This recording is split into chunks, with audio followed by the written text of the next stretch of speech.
به نام خدا، با عرض سلام خدمت شما عزیزان. برای بافت این لیف میتونید از کامواهای ایرانی استفاده کنید و قلاب شماره 2 شماره 1.5 هم خوبه.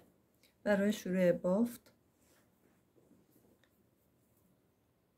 ابتدا 8 تا زنجیره میزنیم.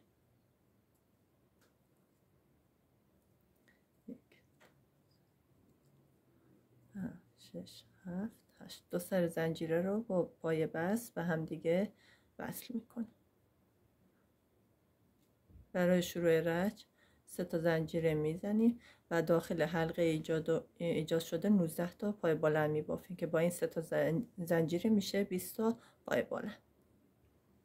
پس داخل حلقه ما 19 تا پای بلند میبافیم که با 3 تا زنجیره ابتدای کار میشه 20 تا پای بلند. پای ها رو سعی کنید فشرده کنار هم ببافین تا 20 تا پای داخل حلقه جا بشه.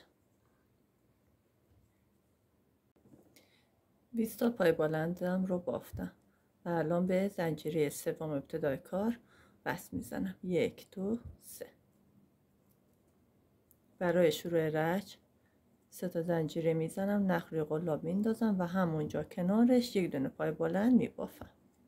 دوباره نخ روی قلاب و روی پای بعدی ببینید روی بافته که حالت زنجیری داره روی پای اون قسمت ما 2 تا پای بلند میبافیم. داخل پایه 2 پای بلند نمیبافیم. روی هر پایه یک بافت زنجیری هست، ما اونجا قلاب رو وارد میکنیم و 2 تا پای میبافیم. پس ما میام روی تمام پایه ها هر کدوم 2 پای بلند میبافیم. 38 تا پای بلند شد و الان 2 تای آخر را میبافم تا تعداد پایه ها به 40 تا پایه برسه. 2 پایه هم اینجا ما میبافیم و بعد دوباره به زنجیره سوم بست میزنیم. 1 2 3. برای شروع رچ 3 تا زنجیره میزنیم، نخ روی قلاب میندازم و روی پایه بعد یک دونه پای بلند میبافم. دوباره روی پایه بعدی یک پای بلند.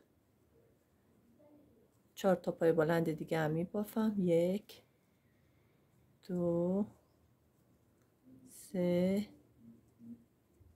4.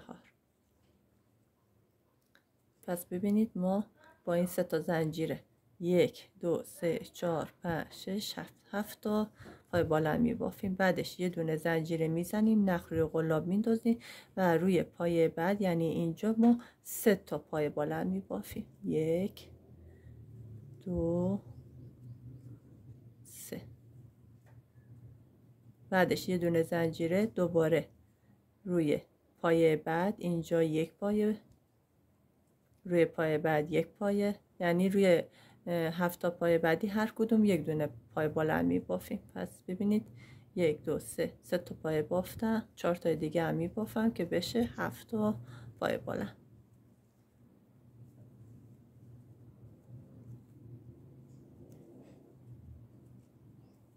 یک دو سه چهار پنج شش 7 تا پای بلند شد. بعدش یه دونه زنجیره و دوباره روی پای بعدی 3 پای بلند میبافیم.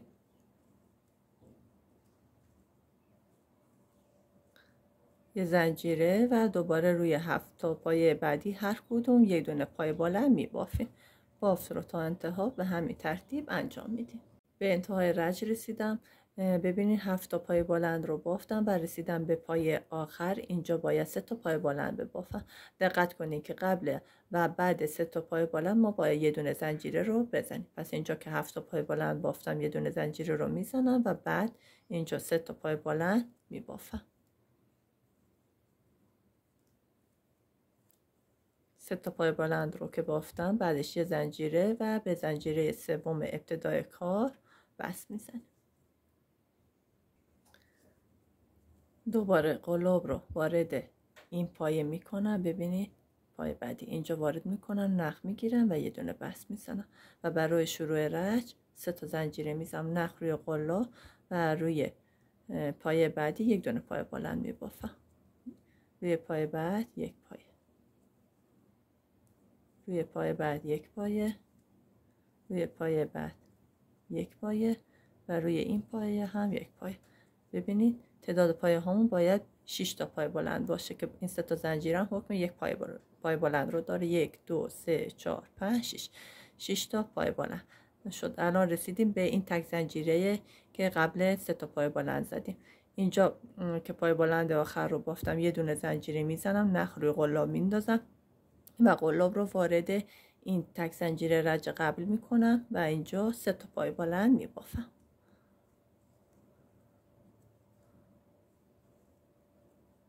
بعدش یه زنجیره و دوباره روی تک زنجیره رج قبل اینجا 3 تا پای بلند میبافیم.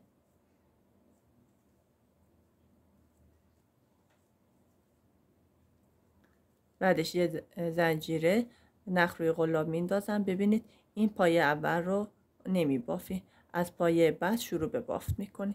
1 2 3 4 5 6. توی هر رج یک دونه از تعداد پایه هامون کم میشه.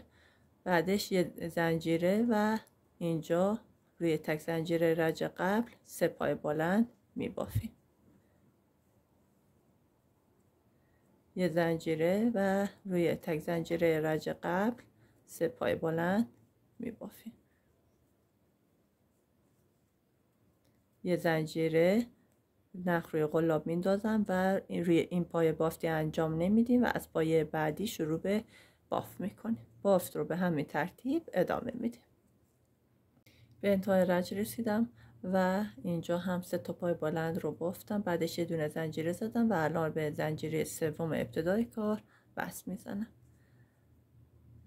دوباره روی پای بعدی یه بست دیگه میزنم و بعد شروع به بافت میکنم. 3 تا زنجیره میزنم و روی 5 تا پای بعد 4 تا پای بعدی هر کدوم یک دونه پای بلند میبافم.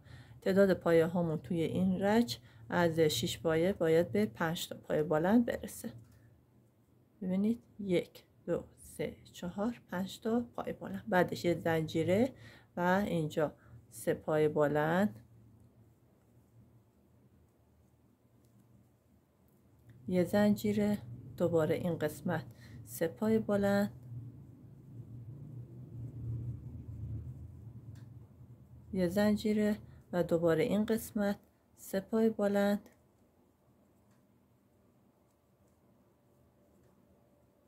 یک زنجیره. دوباره پای اول رو نمی بافیم و از پای دوم شروع به بافت می کنیم. 1 2 3 4 5 تا تعداد پایه هامون به 5 تا پایه برسه. بعدش یه زنجیره و بافت رو تکرار میکنیم.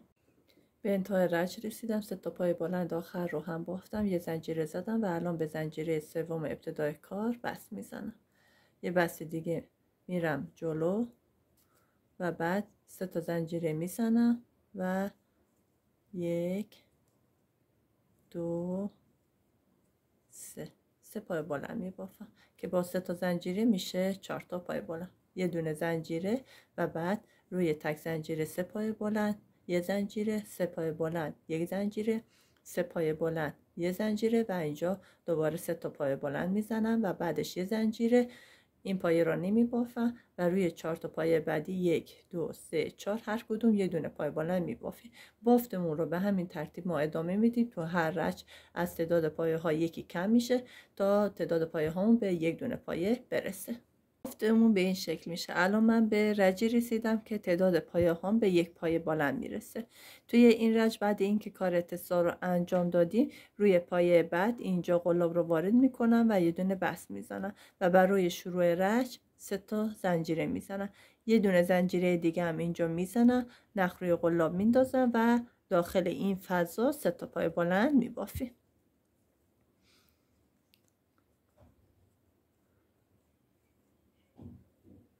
بعدش یه دونه زنجیره و دوباره 3 پای بلند، یه زنجیره، 3 پای بلند. بافت رو ادامه میدیم تا به این قسمت برسیم. ببینید به این قسمت که اینجا رسیدیم 3 پای بلند میبافیم، یه دونه زنجیره میزنیم، این پایه رو نمیبافیم و داخل این پایه اینجا یه دونه پای بلند میبافیم، یه زنجیره دوباره میزنیم و این قسمت اینجا 3 تا پای بلند رو میبافیم و بافت رو ادامه میدیم.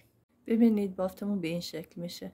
اینجا 3 پای بلند رو این قسمت بافتم، یه دونه زنجیره و این پایه رو نمی بافم و روی این پایه یه دونه پای تکی رو می بافم. بعدش یه زنجیره و دوباره داخل این فضا 3 تا پای بلند رو می بافم، یه زنجیره و دوباره اینجا 3 پای بلند رو می بافم. به انتهای رج رسیدم. 3 پای بلند رو که بافتم بعدش یه دونه زنجیره زدم و الان به زنجیره سوم ابتدای کار بست میزنم. 1 2 3 اینجا بافتم به این شکل میشه. بعد روی این تک زنجیره رج قبل که اینجا ما 3 تا زنجیره زدیم و بعدش یه دونه زنجیره زدیم، روی این قسمت یعنی اینجا قلاب رو وارد میکنم و یه دونه بست دیگه میزنم و بر روی شروع رج 3 تا زنجیره میزنم، نخ روی قلاب میندازم و همونجا کنار همون 3 تا زنجیره یعنی اینجا 2 تا پای بلند دیگه میبافم. بعدش یه دونه زنجیره و دوباره روی داخل این فضاها هر کدوم ما 3 تا پای بلند میبافیم. دوباره یه دونه زنجیره و بافت رو ادامه میدیم تا به این قسمت برسیم. به این قسمت که رسیدم اینجا که یه دونه زنجیره رو زدم، بعد نخ روی قلاب میندازم و اینجا ببینید قبل این پای بلند تکی اینجا قلاب رو وارد میکنم و 3 تا پای بلند اینجا میبافیم.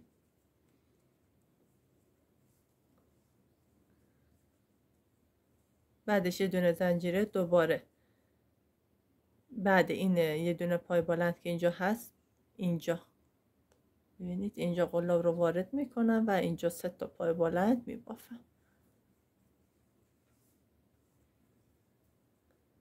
یه زنجیره و اینجا 3 پای بلند میبافیم.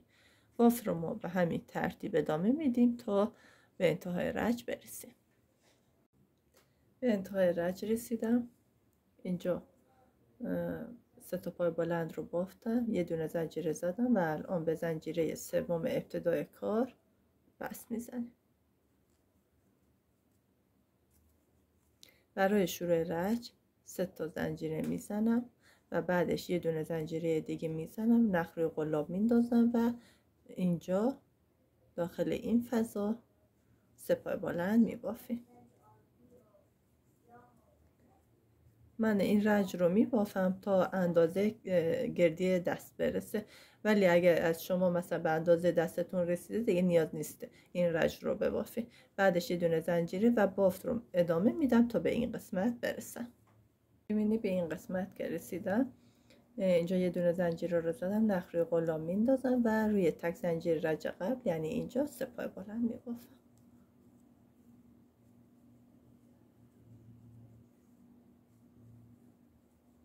بعدش یه دونه زنجیره و دوباره بافت رو ادامه میدم. بافت رو تا آخر به همین ترتیب میبافیم. به انتهای رج رسیدیم. بعد اینجا نخ روی قلاب میندازم و کنار این 4 تا زنجیره که ابتدای کار زدیم اینجا دقیقا کنارش 2 تا پای بلند میبافیم و بعد به زنجیره سوم بست میزنیم. یه دونه زنجیره میزنم و کار رو قطع میکنم. از این بافت یکی دیگه ما آماده میکنیم. برای وصله 2 تا لیف ابتدا از قسمت پشت کار 2 تا لیف رو روی همدیگه قرار میدیم. بعد محل دسته رو ما میایم ابتدا مشخص میکنیم که برای دسته من میام این قسمت رو برای دسته در نظر میگیرم و از 2 طرف این قسمت رو علامت میزنم.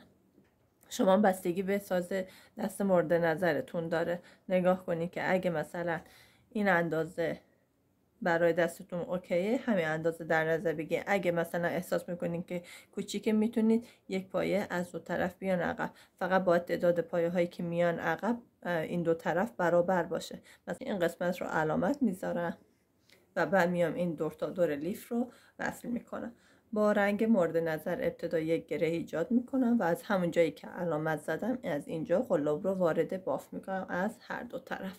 نخ مورد نظرم رو میگیرم و کامل میارم بیرون. ببینید به این شکل و این قسمتی که گره زدم رو به سمت داخل هدایت میکنم. و برای شروع همونجا یه دونه زنجیره میزنم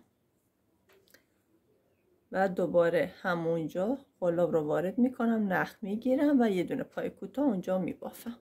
بعدش یه دونه زنجیره میزنم، نخ روی قلاب میندازم و داخل فضای بعدی از هر دو طرف قلاب رو وارد میکنم و اینجا ما 5 تا پای بلند میبافیم.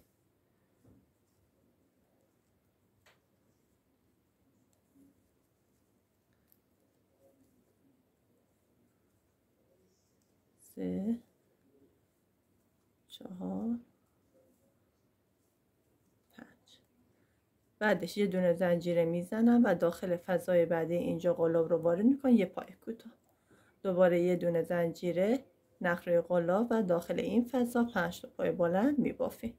ما بافتمون رو به همین ترتیب ادامه میدیم تا ببینید به این قسمت برسم، به این قسمتی که این بالای لیفمون هست، به این قسمت که دقیقا ببینید اینجا این قسمت دسته و دقیقا به این قسمت برسم. بافت رو تا این قسمت ما ادامه میدیم. بافتمون به این شکل میشه. به این قسمت که رسیدم، بعد این که پای کوتاه بافتم یه دونه زنجیره رو زدم و الان میام روی دونه وسط از هر دو طرف. ببینید اینجا ما 3 تا پایه داریم، روی پایه وسطی یعنی دوم از هر دو طرف قلاب رو وارد میکنم و 4 تا پای بلند اینجا ما میبافیم. 2 3 4. بعدش یه دونه زنجیره میزنیم و داخل این فضا یه دونه پای کوتاه میبافیم، دوباره یه زنجیره و اینجا 5 تا پای بلند میبافیم و بافت رو مثل اون قسمت ادامه میدیم تا به این قسمت برسیم. به قسمتی که علامت زدم رسیدم. اینجا 5 تا پای بلند رو بافتم، یه دونه زنجیره زدم و الان قلاب رو از هر دو طرف وارد باف میکنم و پای کوتاه میبافم. یه دونه زنجیره میزنم و کار رو قطع میکنم. در ادامه با رنگ که لیف را بافتم با همون رنگ شروع به بافت میکنم. یه گره ایجاد کردم و بعد نخ روی قلاب میندازم، با انگشتم این 2 تا نخ رو نگه میدارم و قلاب رو از یک طرف، ببینید از اینجایی که پای کوتاه رو بافتم از همون طرف ولی از یک طرف وارد بافت میکنم، نخ میگیرم و یک پای بلند ایستاده میبافم.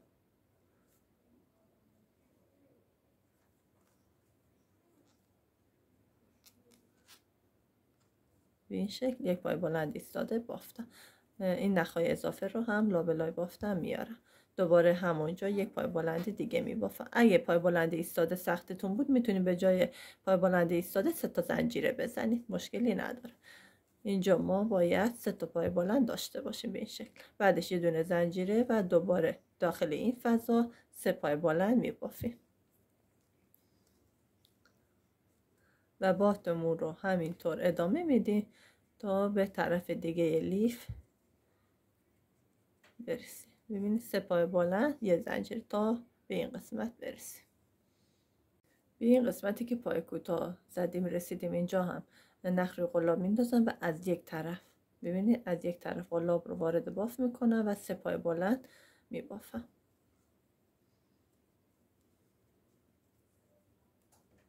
یه زنجیره میزنم و کارو برمیگردونم و دقیقا ببینید اینجایی که پای کوتاه بافتم کنارش اینجا هم ما 3 تا پای بلند میبافیم.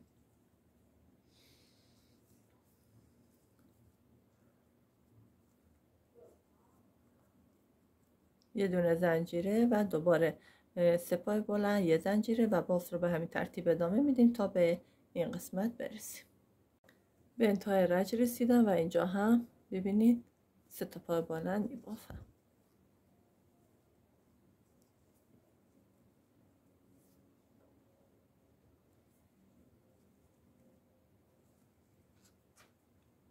یه زنجیره و به ابتدای کار بس میزنیم، روی پای بلند ابتدای کار یا همون زنجیره سوم بس میزنیم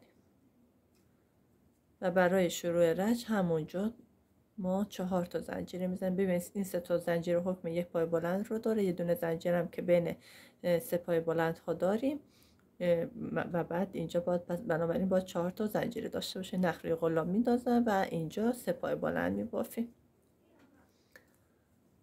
3 پای بلند، یه زنجیره و دوباره باف رو به همین ترتیب ادامه میدیم. ببینید این به این قسمت کار هم که میرسیم اینجا باید 3 پای بلند ببافیم، بعدش یه دونه زنجیره و دوباره 3 پای بلند، یه زنجیره، 3 پای بلند، باف رو ادامه میدیم تا به ابتدای رج برسیم. به انتهای رج رسیدم و اینجا 3 پای بلند رو که بافتم یه دونه زنجیره میزنم، نخروی قلاب میندازم و دقیقا کنار این 4 تا زنجیره که ابتدای کار زدیم اینجا 2 تا پای بلند میبافیم که با اون 3 تا زنجیره بشه 3 پای بلند و بعد به زنجیره سوم 1 2 3 اینجا بس میزنیم به این شکل. دوباره اینجا برای شروع 1 2 3 3 تا زنجیره میزنم و کنارش 2 پای بلند میبافیم، یه زنجیره و دوباره 3 پای بلند، یه زنجیره. باف رو به همین ترتیب دوباره دور تا دور ادامه میدیم تا به دسته لیف به اندازه دلخواهمون برسه. بافت دسته به این شکل میشه. به انتهای رج که رسیدیم یه دونه زنجیره میزنم و کار رو قطع میکنم و بعد این حاشیه‌ای که این قسمت بافتیم رو واسه دسته هم میخوایم ببافیم که کار زیباتری داشته باشیم. ببینید از اینجا قلاب رو وارد میکنم، نخ مورد نظر رو میگیرم و برای شروع یه دونه زنجیره میزنم و همونجا یک پای کوتاه میبافم و بعد داخل فضای بعدی 5 تا پای بلند میبافم. اینجا یه دونه پای کوتاه که بافتیم بعدش یه دونه زنجیره میزنم و بعد اینجا 5 تا پای بلند میبافم.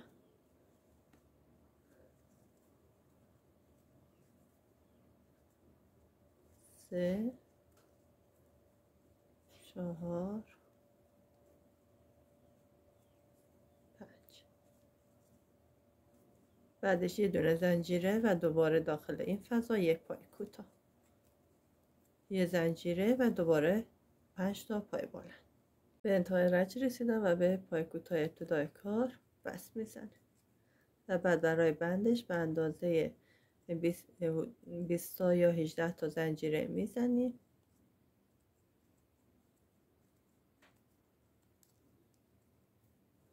و بعد اینجا با پای بست میکنیم و بعد یه دونه زنجیره و کار رو قطع میکنیم.